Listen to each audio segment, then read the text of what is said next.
तुम्हा सगळ्यांना माझा नम्रतापूर्वक नमस्कार। सबंध महाराष्ट्राचे मी सर्वप्रथम मनापासून आभार मानते। पत्रकार परिषद घेतल्या क्षणापासून ते आतापर्यंत मी आणि माझ्या कुटुंबियांनी शेकडो phone calls, messages, social media tags receive केले। महिलांच्या सन्मानासाठी समाजातल्या सर्व स्तरांमधून आवाज उठवला गेला, पाठिंबा दिला गेला, समर्थन दिलं गेलं। यामुळे आम्हाला फार बळ मिळालं, समाधान वाटलंय। खूप खूप धन्यवाद। त्याचबरोबर माननीय आमदार श्री सुरेश धस यांचे देखील मी मनापासून आभार मानते। अत्यंत मोठ्या मनानं त्यांनी देखील समस्त महिला वर्गाची माफी मागितली, दिलगिरी व्यक्त केली। दादा खूप धन्यवाद। असं करून तुम्ही छत्रपती शिवाजी महाराजांच्या विचारांचे पाईक आहात हे दाखवून दिलं। छत्रपतींची भूमिका महिलांच्या सन्मानासाठी किती कठोर होती हे आपण सगळे जाणतो आणि ही छत्रपतींची भूमी आहे आणि त्यांचे विचार इथे पुढे चालवले जातील हेच तुम्ही या कृतीतून दाखवून दिलंय।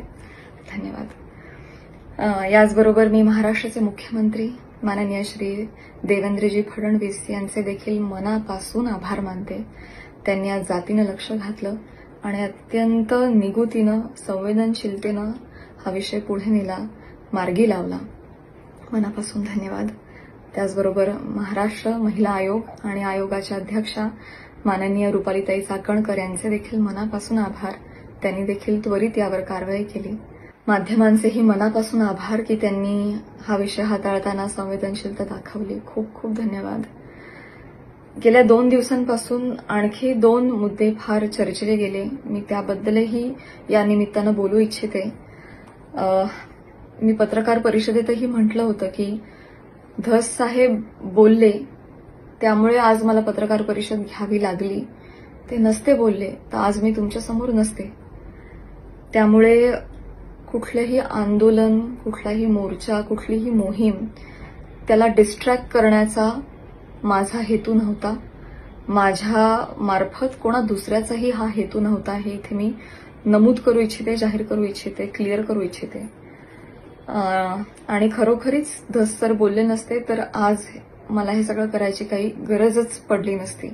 त्यामुळे कोणीही त्यातून कुठलाही गैरअर्थ काढू नये। आणि अर्थातच संतोषदादा देशमुख यांच्या बाबतीत जे काही घडलं ते बघून सबंध महाराष्ट्र हळहळला, आम्ही देखील हळहळलो।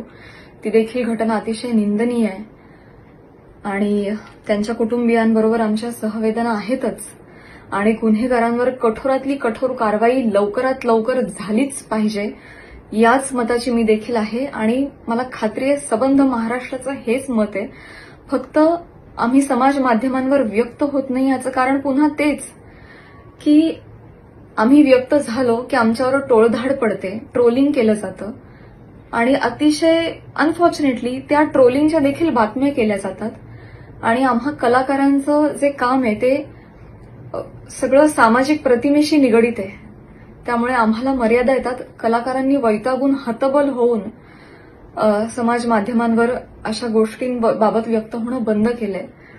जो काही दुसरा गट असतो त्या घटनेचा, समाज असतो, ते सगळे खूप बदनामी करतात, हर्ट होतात म्हणून हल्ली कलाकार व्यक्त होत नाही। पण मी तुम्हाला खात्री देते जर खरोखरच जर कमेंट सेक्शन जरी बंद झाल्या ना, त्याच्यावरच्या ट्रोलिंग जरी थांबवलं गेलं, बंदच झालं की कोणी मतच व्यक्त करायचं नाही त्याच्यावर, तर बघा सगळे कलाकार आणि कलाकारच काय समाजातले सगळेच स्तर मैदानात उतरतील आणि तुमच्या समर्थनार्थ येतील आणि सगळ्यांच्या समर्थनार्थ येतील।